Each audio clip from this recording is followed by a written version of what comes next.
share my screen here. One of the things that you'll see with the title of the presentation, it's slightly different than I think what was in the meeting announcement. What the Training Young Trees is actually a concurrent effort that I'm working on with landscape inspectors to provide for the city of Miami. So I'm sure that's something that you all are going to see very shortly. But this is in the same theme, but a little bit broader, and it is dealing with developing landscape maintenance plans. This is so all the vegetation on a given site. So real quick intro to my background in this area.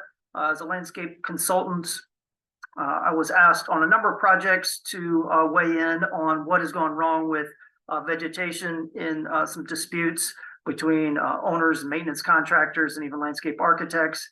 And more than once, what I determined is that, well, you can't really say who's at fault because there was never an agreement for who should do what. And there really wasn't ever a plan in place. And so with that experience, along with, of course, reviewing and approving plans and then seeing them not always really come to fruition, I decided that maybe I could help a few entities work on some landscape maintenance plans.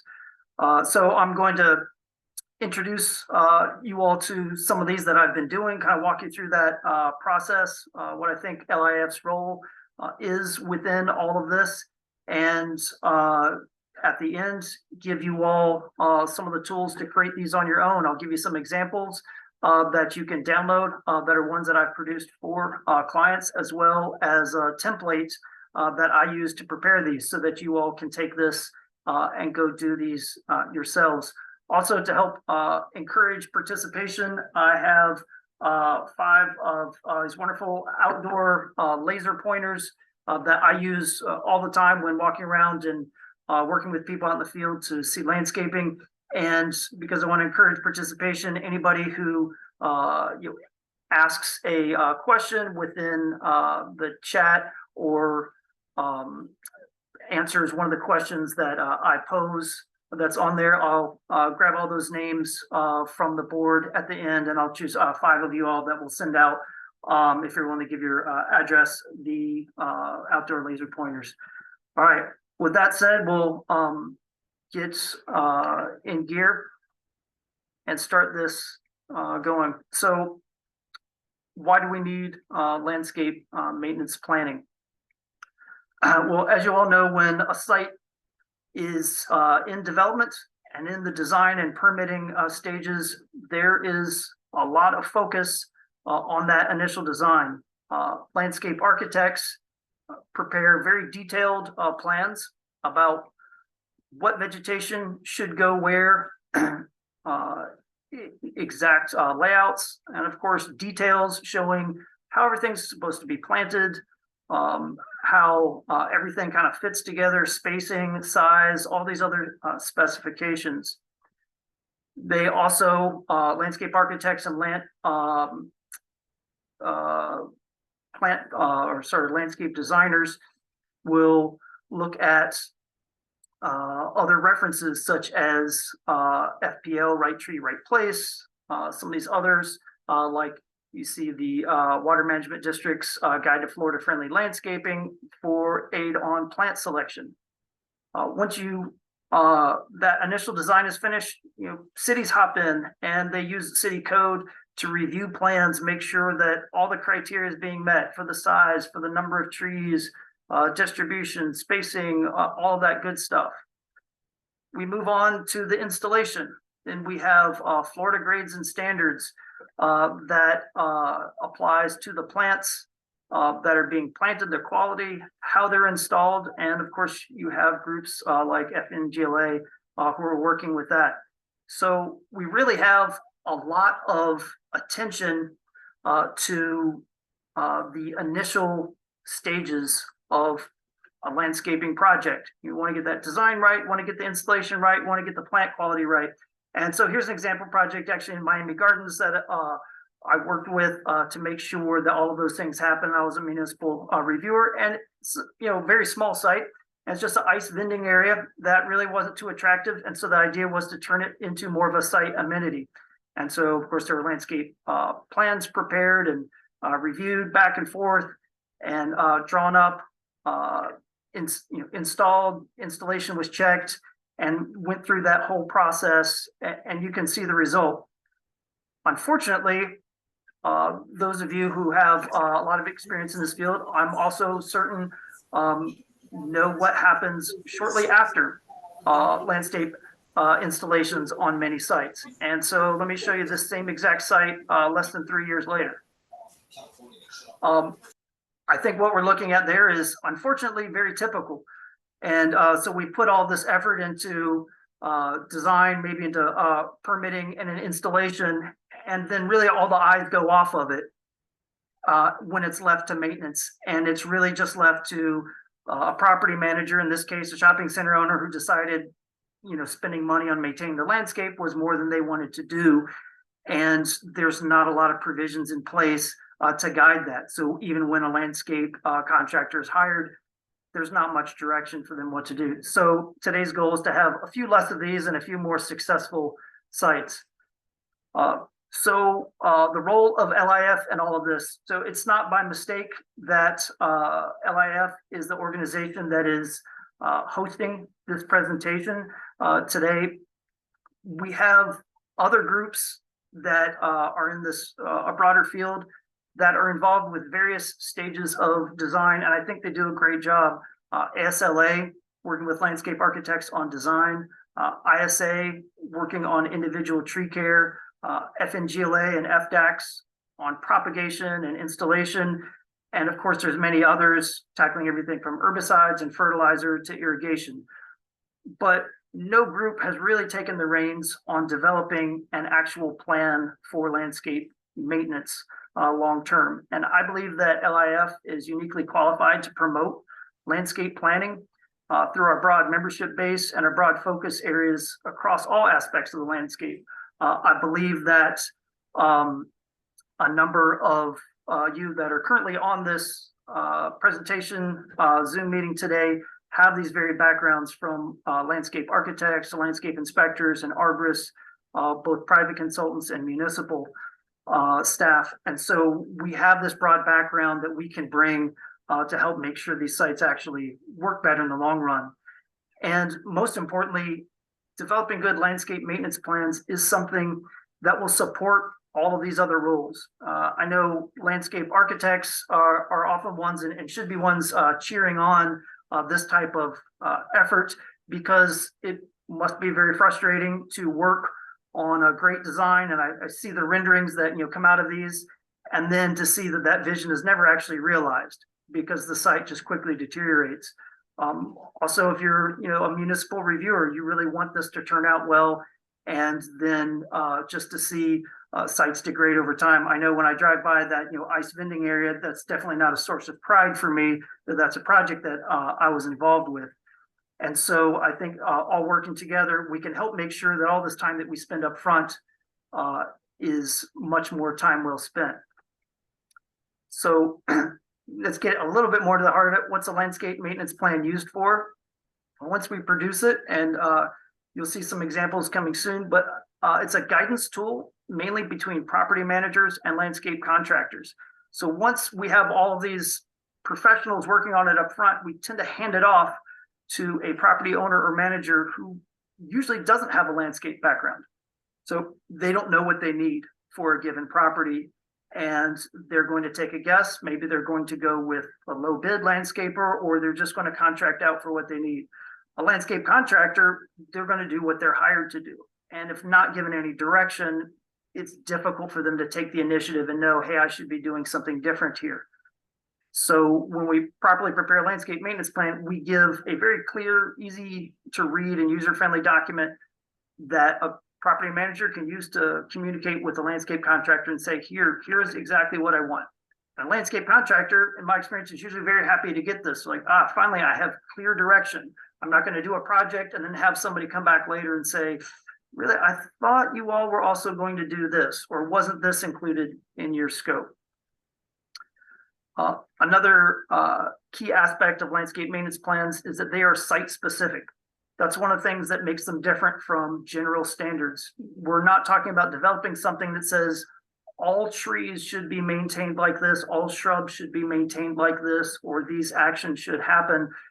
But we're acknowledging that there are site-specific requirements, that a given vegetation on one site might need to be managed differently than the same type of vegetation on another site because it's used differently, or there's a different desire for the look and feel.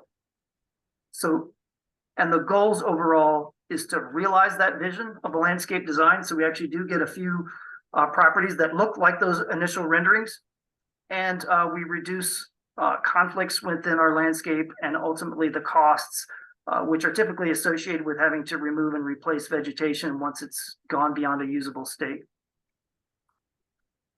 So what doesn't a landscape maintenance plan do? That's almost as important to talk about before we really get into it, to know what we're not trying to do. So there are no new standards. We're not trying to recreate the wheel, and that we see that we already have great standards like ANSI standards, municipal codes, Florida grades and standards, and other industry standards. What a landscape maintenance plan is going to do, it's going to incorporate those and say what should be used and when, and incorporate those by reference to help clarify, yes, these do apply to the site, and then how they apply. So we're providing site-specific details, but not trying to overwrite existing standards. All right, so now let's look at what is contained within a landscape maintenance plan. We're going to cover just a few broad categories. What maintenance activities are required? Where are those specific activities required? And there can be differences in different locations, and that's something that I'll get into in just a minute. But for example, you may have hedges that are within a landscape median in a parking area. Those would likely be maintained fairly low so that they are not causing an obstruction to cars or a problem to view around. But yet, if you have a similar hedge at the edge of a property meant to serve as a buffer from a tall building next door, those are going to be maintained at a much greater height. So we are looking at specifically where you're doing designated activities. And then who is responsible for each? And by putting things in the plan, we're calling attention that it does need to get done. We're starting that conversation. Is it the landscape contractor that's doing it? Is it the property owner? Are there multiple contractors working on there? But once you have an actual plan, now you've started that discussion. So it's not a shrugging the shoulders. None of us had decided who was looking at irrigation, but it's on there, and the responsible party will be identified. And so these types of things don't kind of slip through the cracks. And lastly, it's going to include benchmarks for performance. So when we say we are going to replace dead plants, okay, if we see one, are we going to replace that one? Do we need a certain percentage of a given planting bed to die before there's replacements happening? How quickly will those replacements happen? Is it within 6 months? Is it within a week? And these various answers, it's fine to have this variability either across sites from different properties or even within a property. The main thing is that we're identifying what is that standard so that everybody is aware and you can actually implement it. All right, so we covered the broad brush of what's in there. Now let's actually look at developing a landscape maintenance plan. So I'm going to take you through with some examples from some ones that I've recently prepared.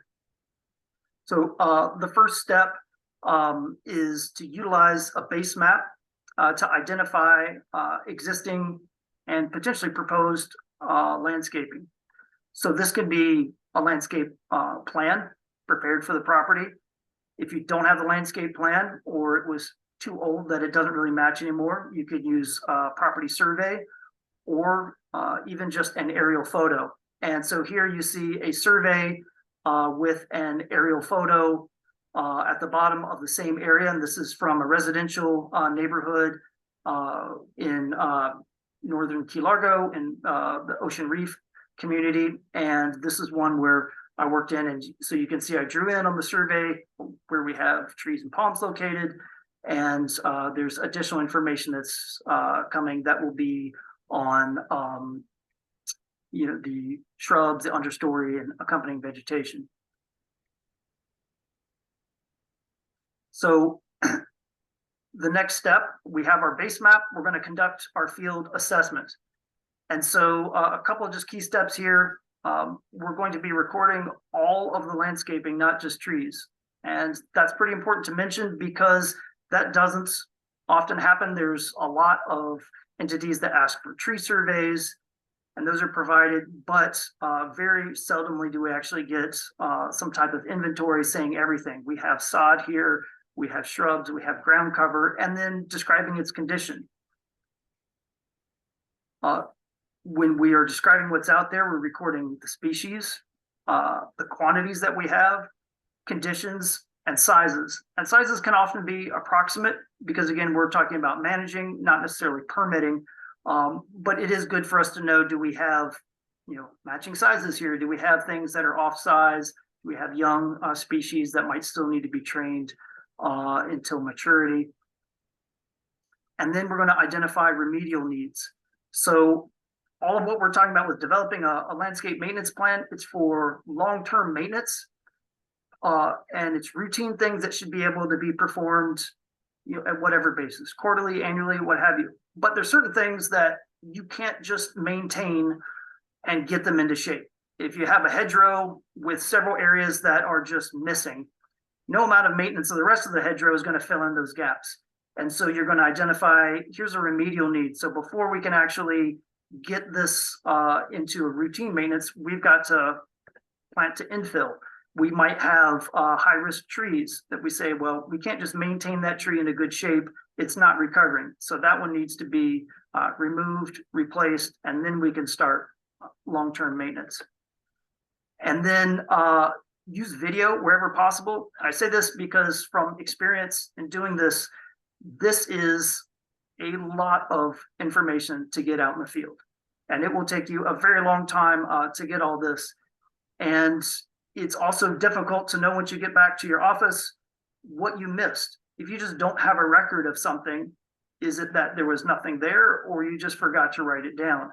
And so whenever possible, I record everything with video on a site so I can go back and take a look at it later.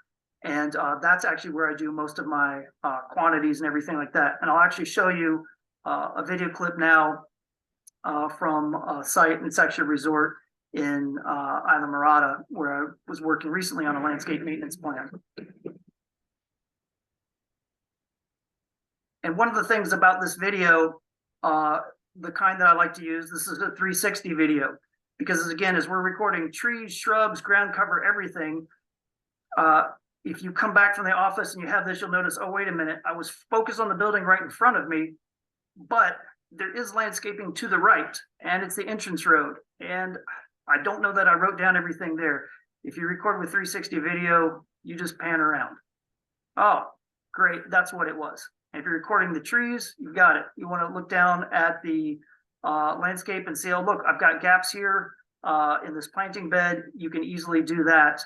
And then continue on throughout. And 360 cameras are becoming, very affordable now. They're fairly reasonable price, and they're getting the file management a lot better, so that now you can just pull these right up on a desktop computer and be able to reference these. So I'll keep these through the duration of a project. So when somebody comes back and says, oh, but don't we need to do this with this landscape bed? I don't have to just worry like, did I miss something? Did I record everything? I can go back, pan around, zoom in, look at what the ground cover is, be able to see, oh, yep, I've got these, continue on around the corner, and then even look back at what I saw before from a different angle. And so that has turned out to be a lifesaver for me in implementing these landscape plans. So after we have our base map, and then we've done our field visit to record everything that's out on a property, we're going to identify a site-specific vision and needs. And so what that entails often is really meeting with the property owner or manager to identify how they use a given property. You can't always just tell that, and we're not the, as a landscape professional, we're not the ultimate authority out there. So there might be some things that are only occasionally done. They may have a field that we don't really see used for much of anything but informal recreation, but that's where weddings are hosted. We need to know, is this primarily adults using this space, or there are a lot of kids? That might make a difference, including, does anything have thorns that's close to a pathway? Is this formal or informal? Are people walking around in flip-flops or in heels? So we need to understand all of these to be able to know how it should be maintained. And so I have some examples here, just from some properties. So, this is obviously a less formal path that's used as a beach access way. We have kind of beach bungalow style rentals that are used that need some seclusion from each other and from adjacent buildings, so that people have this nice secluded feel, but yet big open access ways, so that as families go in and out, they don't have to go through a narrow path. This is from Wynwood. So here you want to have something their concept is called Urban Wild, where they want to show a lot of native vegetation and a very natural format, and something that complements the building without covering it up. But yet, as you can see, they have very small and confined planting spaces, and some of the uses to be aware of course, you're right next to a highly traveled sidewalk, and then there's a vehicle entrance. So all these things you need to know and understand before you can say this is how you should be maintaining those, because we need to know what clearance is important, what people are going to be around there, and so on and so forth. Another example, and this is from a residential neighborhood in Miami-Dade, a playground within a community. So that's obviously going to be looked at in a much different way than someplace that is, say, adjacent to a roadway or walkway. All right, so this is one I'll ask you all. This is another place in that same community, and you all can type in the comments. What are some uses that, if you were looking at maintaining this vegetation that you see in front of you in the picture, uses that you might need to consider?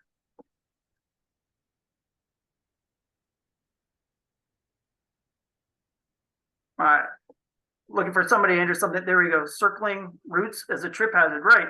You see a bus stop, we could obviously see a lot of people walking by. The bus stop, we might want to encourage shade there and actually have increased canopy cover. I know somebody here said keep the sidewalk clear, right? And that has two dimensions. You're wanting to make sure to have the hedgerow on the left that doesn't interfere with the sidewalk by effectively making it narrower. And we also have branches that are above, and somebody even pointed out that 8-foot standard that I use as well, which is you need to have 8 foot of clearance at least over pedestrian walkway. So that's great. You guys are on the right track with a lot of these. How about this one? It's a residential neighborhood. What are some uses for this area that would need to translate into our maintenance criteria? Yeah, the canopy is over the roadway. So there, because we're talking about this as the primary roadway through a community, we need to look at that clearance needs to be able to accommodate the occasional delivery truck, a fire truck, or ambulance. So that's going to be a much higher need than where we just have cars parking off to the side. You don't need fire truck clearance right where you have the black car right in front of you, but you do need it out in the road. The off-street parking, somebody just mentioned, Deborah mentioned, right, and if you see those shrubs are very much overgrown, so this car is having to almost inch out into the street now because there's not enough room to open up a car door within that parking space because these hedges have really outgrown their area. And so you're getting less and less ability to park, or you're getting your cars scratched and beat up. All right, so moving on, identifying site-specific visions and needs is a continuation of that. So we want to identify known conflicts and problem areas. As I mentioned, one part of this plan will be developing a remedial plan. So we want to see what problems do we currently have out there that might not just be resolved by proper maintenance. And so here we have an example. It's a utility area with numerous vines that are overtaking that. Those vines are going to get into these cabinets, cause a lot of problems. So that's one that we're going to note if these vines are not a landscape feature. So this is something that removal of those is needed prior to implementation of a long-term maintenance plan. Another one, this is within a resort and it's a very high use recreational area. So we look at that and we say, you know what, we have some major defects in these trees. And this is an area where we're going to have numerous people gathered for events in all kinds of weather. Now we have a concern, do these need to be evaluated? Possibly they need to be removed and replaced in order to start now just kind of routine long-term maintenance.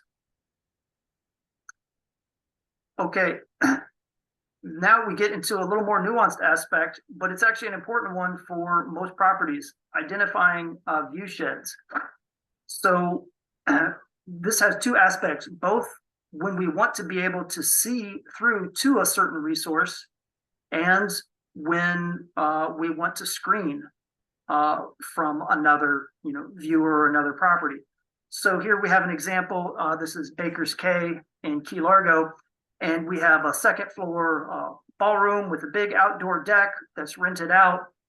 And of course, they want to be able to have an ocean view. And people are paying a lot of money, wanting to have a wedding or another big event to be able to see the water. And so if they come right up, currently, they wouldn't have much of a water view at all. And so as part of their long-term maintenance plan, they're discussing, how to trim these trees to maintain their height so that you preserve a water view. Now, on the flip side, here's a buffer. So this is a different property. This is the Islander Resort.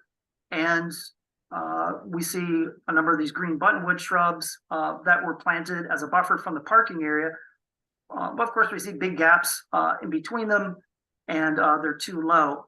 But we're identifying this need throughout the property. And there might not even be any vegetation in these. But again, we're working with the property owner and manager to say, what are your needs? What do you want to see? What do you want to cover? So that their desire here is that now as their patrons are walking down this path, they don't see that parking area at all. They feel like they're in this nice secluded, tropically wooded area and can walk through here without that kind of breaking their view. Okay, so we did our field review. We identified different specific property uses in different areas, the remedial needs that we had, and then any view zones or buffers that were needed. Now, perhaps even more nuanced perspective, but it would apply to the entire property, is the overall look and feel. And again, this is something where we're coordinating with that property owner or manager on what is their desire. There's not necessarily a right or wrong answer, but you're trying to get them to have the property that they want and that they're going to be happy with. And my experience, you actually get a lot better care of vegetation. You get people that are better advocates for trees and landscaping once they see them as a real amenity.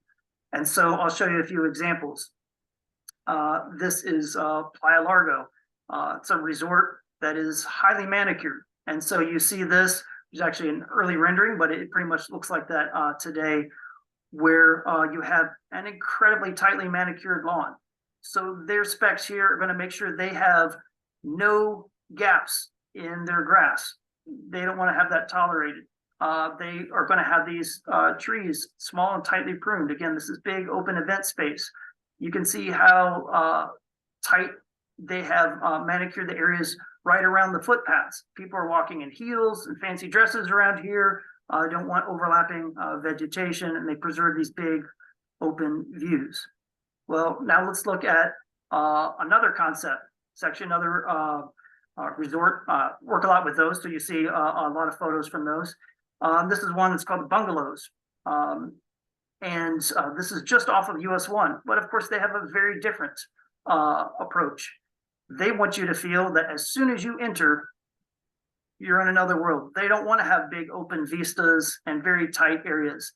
They want you to feel like you are in kind of a maintained jungle. So even though this planting area up front, believe it or not, from where the first shrubs start to where those trees go back, it's just a little more than 15 feet. They have done a lot to just layer it and layer it and layer it, as opposed to one continuous wall, so that you see, oh wow, I am in this lush tropical area. I am really escaping US1, which is just 20 feet away. And I want to make sure once you get in there, you're totally separate. So you see a very different vision. And of course, the neighborhood that we just looked at also has its own vision. And very much hand in hand with these, we want to see what is the tolerance for variation from these. So closely related. So this is a shopping center in Broward that I've worked with. I wouldn't say that I agree with all of the landscape maintenance decisions out here, but we're just going to talk about this property owner's tolerance. And you can see he wants absolutely no variation. And he wants to make sure everything at all times is maintained to a very exacting standard.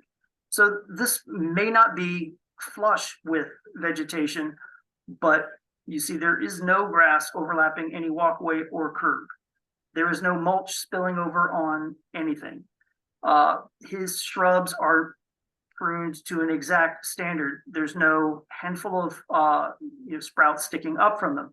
And that's very important to them. And so how that translates to a landscape maintenance plan, when you have somebody saying, I want it like this, and yeah, we might push them towards a few different decisions on how to maintain, but this property owner nonetheless would say, I need these things to happen on a very frequent basis. I want somebody to keep coming back out to the site. This one might be twice a month. Or you might have a standard that I've done, which will say, we're going to trim these shrubs to 24 inches in height, and they cannot be allowed to grow beyond 28 inches in height. So then that landscape contractor knows, I need to come back out. This is how often. I can't allow more than 4 inches of growth. Now, another owner may say, I'm just trying to get these things not to be an obstruction. I want to keep them at 24 inches in height. They shouldn't exceed 36 inches in height. Okay, we have a lot wider of a gap. There's a lot greater of a tolerance type of there. And both of those are fine as far as, how often they want everything done, how tight, but it is their preference in knowing that. So again, then we look at the neighborhood, very different approach. Because of course, this is a neighborhood, they're not trying to make money. This is a gated area, it's not open to the public. So we see a wide variety of vegetation. We do see some things that are even an issue. We have areca palms overhanging the roadway. Those need to be trimmed back, but this is a very infrequently traveled road, so they have a high tolerance for how long can these be allowed to grow out there before they are trimmed back. And so we're identifying that tolerance, and that helps us to shape our standards and our benchmarks for, well, when do we need to take action? So their landscaper may say, well, I don't need to come out there just yet, because there still is more than adequate room for a car or even very large vehicles to pass through just by going around. So they may be doing routine maintenance just once or twice a year. Now that we have all of this information, we've taken, of course, copious notes, working with the property manager, and we've recorded everything on site. We're going to start actually working on the nuts and bolts of the plan. First of all, with developing a zone map. So we're going to go back to that initial landscape plan, or to our aerial photo or our survey, and we're going to start shading in zones where we've already identified, hey, we've got walkways here. We've got parking areas or vehicular access. Oh, we've got big meeting event space, so that we can identify, hey, these are the standards that are needed here. And they are different, because if I have a walkway, I need to trim to 8 feet height. I don't need 12 feet of clearance. If I have trees overgrowing a roadway, I do need 12 feet of clearance. So we do have those different needs. So we're looking at an example, and this is just a close-up of a community with that zone map that I prepared. And so you can see the different zones in front of you. You see these kind of dark blue areas or landscape areas that are within or bordering vehicular use areas. So there we're looking at vehicular clearance. for those, and to make sure that we don't have encroachment that is preventing people from being able to use parking spaces or delivery vehicles from being able to get by. The areas in pink that we see are landscapes directly in front of these residential units. And so these people don't want to be staring into parking lots. They even have these nice little curved walkways, so there's not a straight shot. So we want to keep the vegetation here as dense as possible and low to the ground. So big, tall, trees with high canopies still would open up everything down low. So we need to make sure that our maintenance plan is going to keep a lot of foliage low and at human scale. The orange area is, again, it's more of a casual use and recreational and access area. And then the purple down below is their pool deck. And so again, different uses will have different maintenance. They're all okay based on these uses. So for a pool, you can have a lot of vegetation, but you don't want big obstructed areas. Parents don't want to have their kids kind of disappear behind thick vegetation. They get in a panic not knowing where they are. So you may see a lot of landscaping here, but maintained very low. And now we've identified all those needs. We've got our zone map. So let's start actually developing these long-term maintenance specs. So first step is by zone. Talked a lot about these different land uses and how they have different needs. So what we're going to do is we're going to develop standards for each of those for what needs to happen within that specific zone. And what I like to do is I'll actually go out and I'll take pictures from within that zone, and then I'll do some graphic edits to those to show what needs to happen there. Because, and here's our first example. This is from a place called Playa Largo. And so what we see there is we see some shrubs within parking lot islands. And you see the dimension, they're supposed to be maintained at a height no more than 36 inches. So they're not blocking visibility between cars. We see this vertical trimming line indicating that this vegetation is not intended to pass the inside of the curb. And then we see this clearance trimming area with a maximum of 12 feet, showing that you need to have at least 12 feet. So when we have larger vehicles that can park in here. So, and when it comes to the final plan, this will be on a slide with notes and details, provide more of a description. But as you can see, this is very user-friendly, very easy to read. Because part of the goal here is that this isn't just an academic document or a regulatory document. This is something that you can give to a property manager who doesn't have a landscape background. They can understand what needs to be done. You can give it to landscape contractors, even the folks that are in the field. And as you know, sometimes we have different levels of reading or English proficiency. But when we have things like this, it's very easy to understand. I know what I need to do out here, and if I don't see it on here, then I know that's not something that I'm asked to do. Here's another one, and this is the one that we looked at earlier. And so we're incorporating some of these things that you all brought up, this 8 foot of clearance and trimming to keep these shrubs from encroaching onto the sidewalk. And of course, there's a number of other items that could be included on this slide. And you want to get more complicated, we talked about those view zones. So here's a much more detailed site-specific guidance, and this is trimming to maintain or achieve this open water view. And actually, when I first started working at this resort, part of the problem is they were maintaining this water view, but they really just had a completely flat, as I have here quoted in the middle, green carpet. So despite these being tree canopies, this was a completely level, flat area. It was not very attractive to look out over, did not look very natural at all, also really wasn't good for the trees.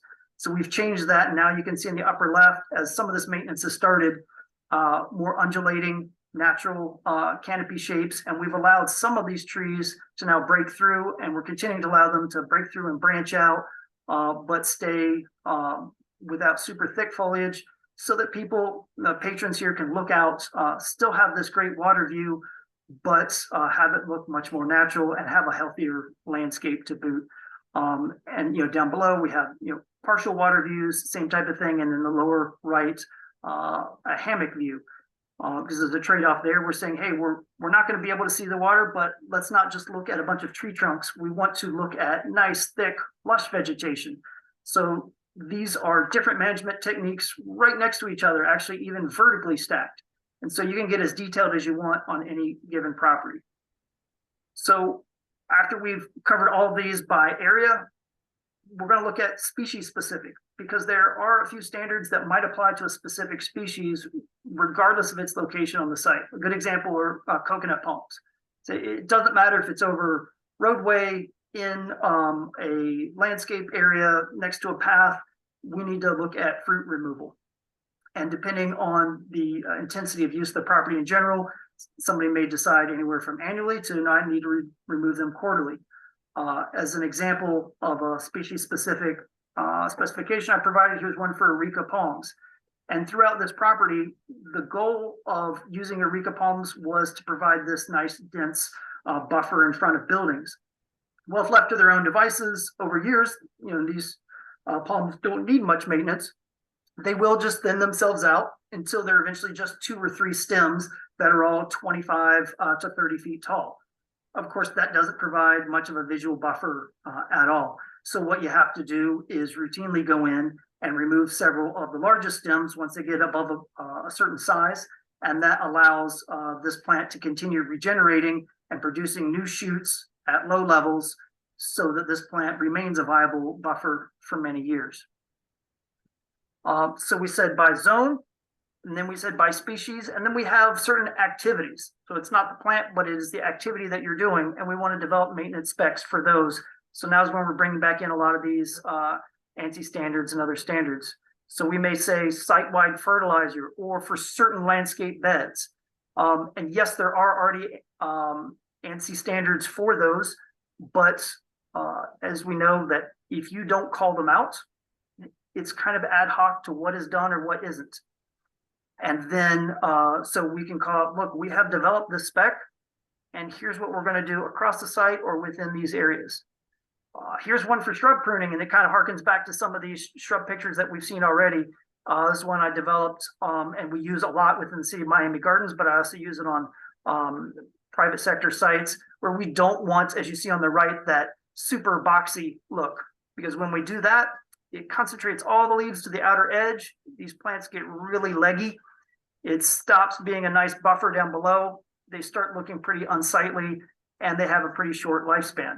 And so instead, we want this nice domed appearance, thinnest on top, widest at the bottom, and that will keep these shrubs nice and healthy and being able to have leaves straight down to the ground.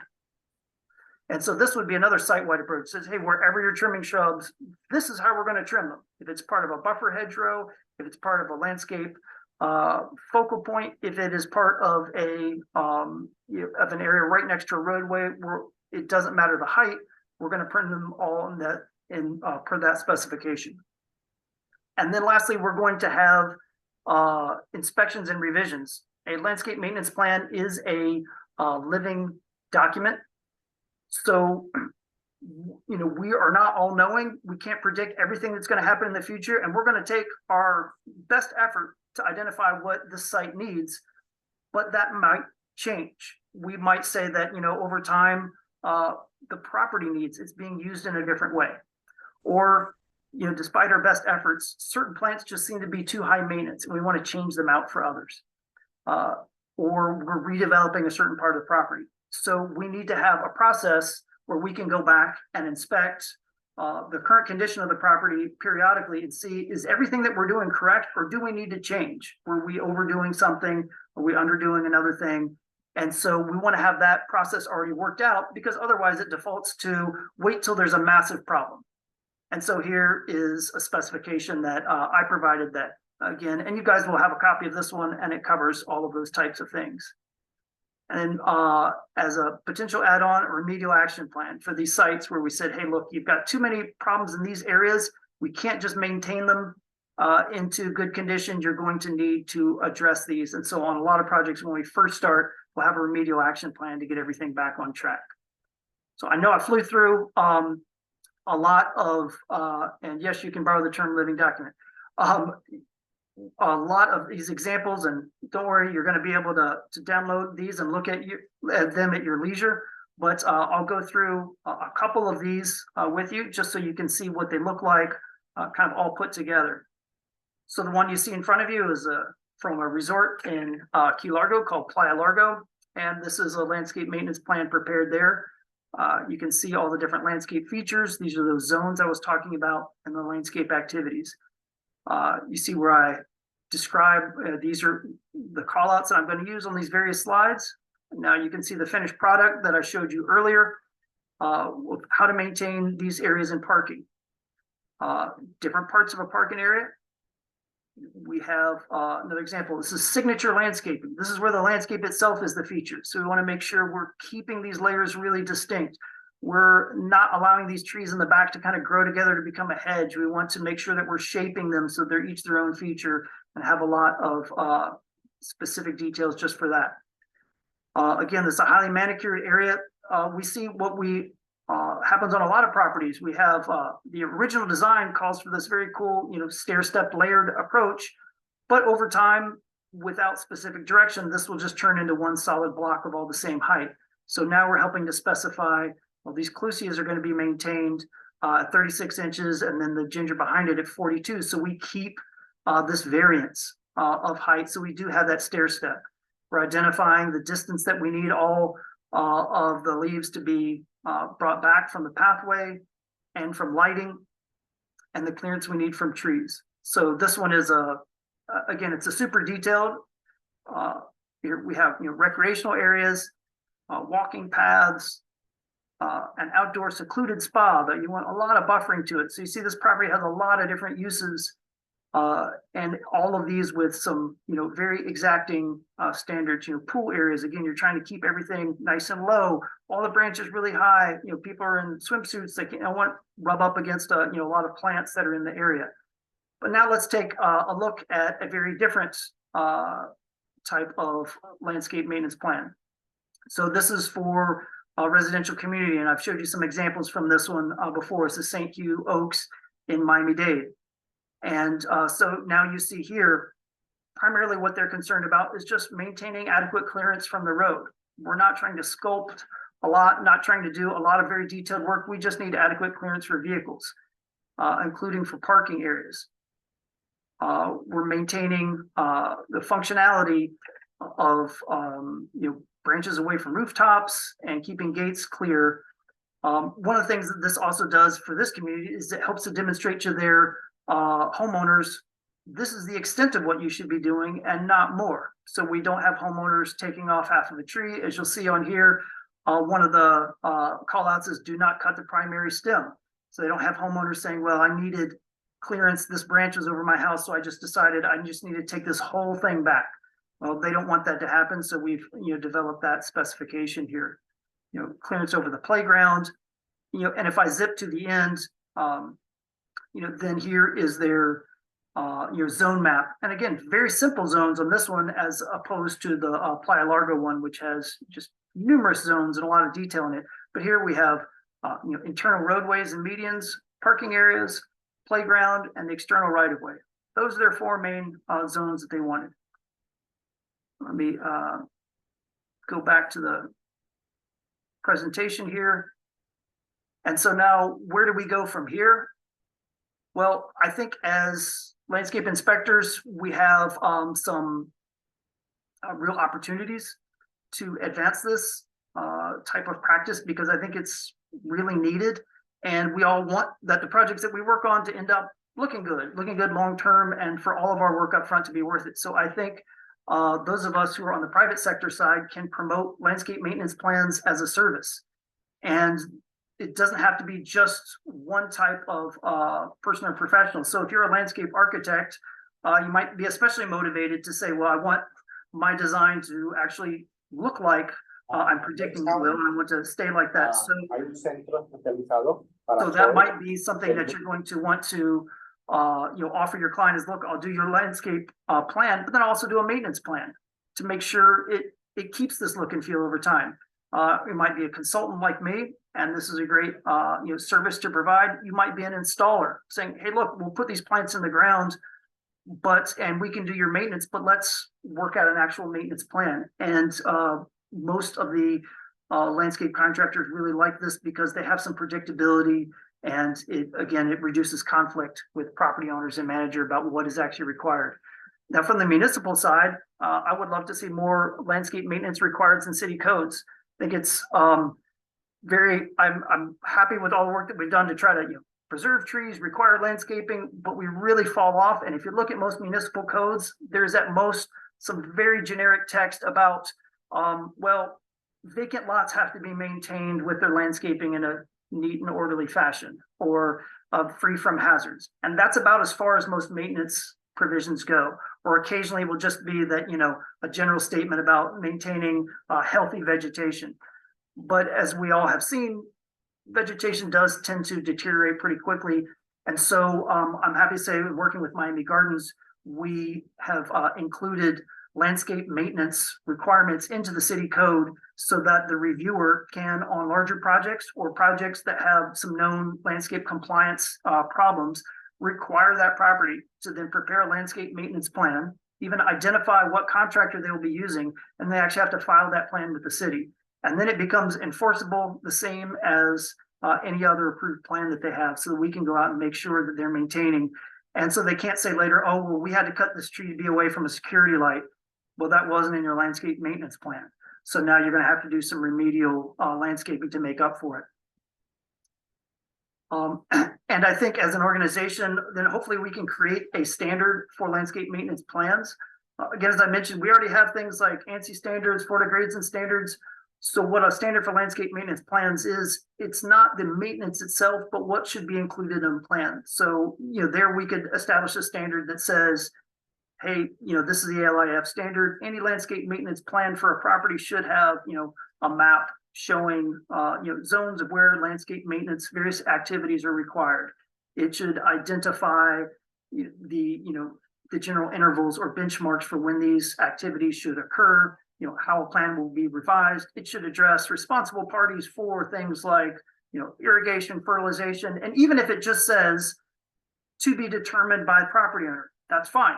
It has that provision in there. So the plan isn't silent on that. And that's something that I would love. And I think as a publication that we could kind of take the reins on, and other groups have the things that they do, and this could be something that landscape inspectors say, hey, look, we are the maintenance gurus, we're the ones that will tell you that. And so to end on a little bit of a brighter note, it's kind of the reverse of our first couple of slides. So this is another property in Miami Gardens where we look at, this is a shopping center, and this is their entrance. And you see they are actively maintaining it, but just with a lot of poor decisions. They've square cut their hedges so that you can see right through them, and they aren't providing much of a buffer, and they look unsightly. They've trimmed them back so far that you have a mulch bed. They're using bright red mulch, which becomes more of the feature than any of the landscaping. They're keeping a large dead palm in place, and they've overlifted and overpruned their trees so much that you have this big view of the parking lot as opposed to this nice buffer. But after implementation of remedial plan and their landscape plan, this is that same shopping center entrance. Gotten rid of the red mulch. We now have this much more natural domed look to the shrubs. We identified they didn't need to be trimmed that often. We see how much thicker those trees are and how they're allowed to grow without being continually lifted, so you can barely see the parking area. And really, you have a much more inviting entrance. It works better for this shopping center. I wouldn't say it costs more, it likely costs less. And so we do have some opportunities here that where people can implement something like this that actually can save them money in the long run and produce a landscape that I think we can all be a lot more proud of. So this is one of the areas that, I don't mind saying I was associated with it and happy with it. So with that, as promised, there's a download link that you all can copy down. That will be active. I'll try to keep it up for a few weeks. And when you go to that link, it's an FTP site. You'll get a copy of two landscape maintenance plans that I prepared, one for a resort, one for a homeowners association. So you see those differences and you can take your time to look at them in detail. And then I also included a template that I usually start with when preparing those. And it's actually in PowerPoint is, believe it or not, the easiest thing to add pictures and draw on top of. So I have that there because I would rather have this done more, then it'd be my thing. So I'd rather it be all of our thing. And I would love to see some of you all take what I've done and improve upon it. And with that, I will stop the screen share and turn it back over to Henry to field any questions. Mike, can I just say, can you type that link into the chat so everyone, otherwise they're not going to be able to do it from the PowerPoint? Thank you. Wow, the chat is full energy, let me tell you. This is my first time I see so much energy in this material, and you have 100 people in this meeting, so this is a record for me. So Mike, this is amazing. There's a lot of questions. Excellent presentation. Thank you, fantastic, amazing. I don't know where to start. There is so many questions over there. All right. There was one that I thought we needed an answer. I don't know if anybody wants to unmute and talk, but there is a lot of. I'll pick out a few. Well, I know like Alice Warren said here, like love the natural look, but many people, this is just responding to a comment, say it looks unkempt. Right. And part of what I was saying in this is different properties are going to have different ways that they want to be maintained. And some of them are going to say, I want everything to be super manicured and crisp because that's what I need, or I am afraid that, as you put it, the boogeyman can now hide in there. Other properties have a completely different idea. They're like, nope, that's not our concern. Our concern is that we don't look like our own separate area. We don't have enough character. We want full lush landscaping. And so we're not in either case going to violate any standards or change standards, but we're going to say, well, how can we implement those here to achieve that look that you want? Again, because somebody with just the hedge clippers, nobody's told them any different. I don't judge those people. They're just going in and they're saying, well, I was hired to trim the hedges, so I'm going to take a little bit off of all sides of the hedge, I guess.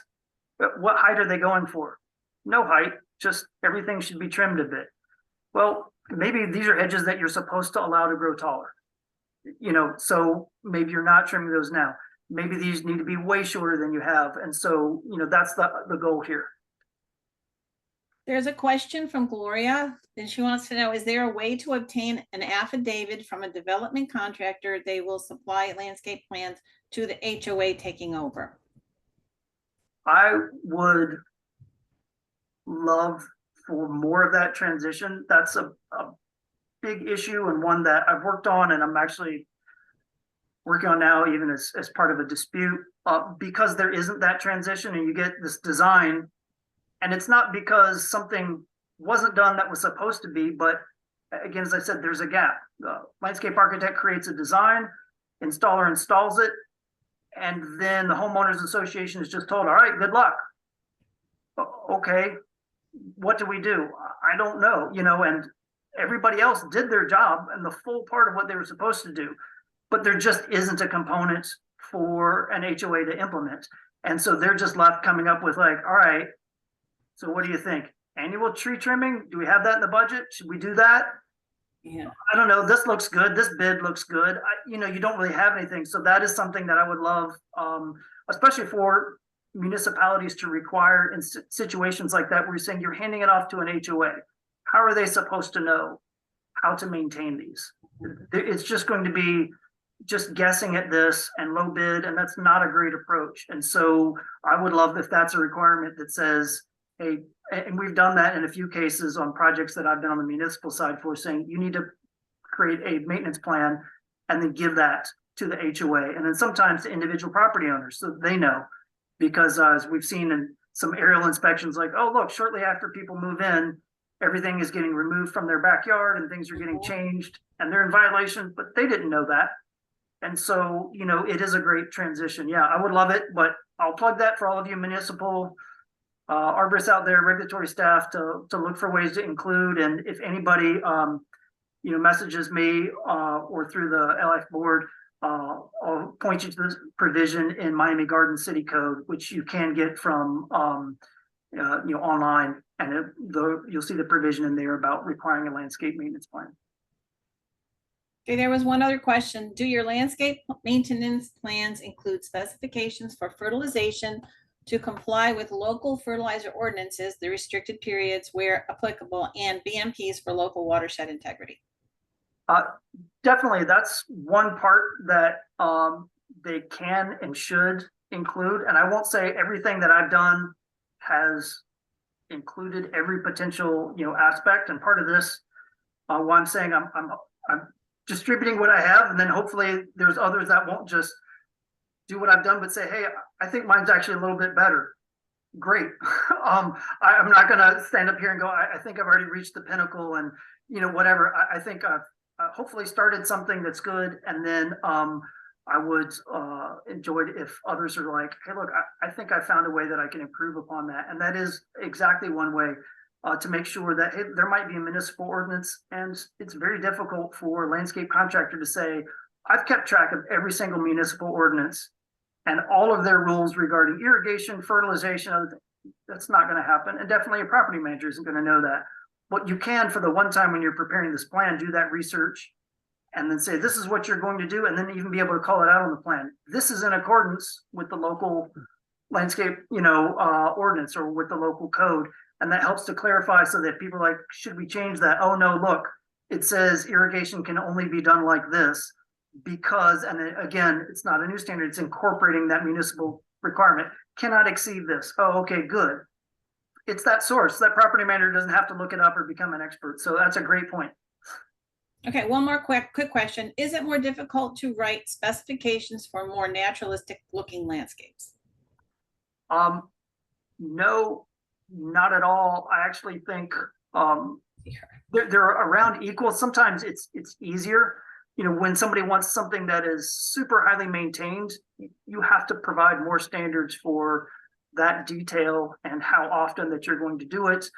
I love a more natural look. I'm glad to say certain areas are promoting that, like the picture that you saw in Wynwood. I worked with them on a streetscape master plan for the city, and part of it, they call it, as a reference, urban wild.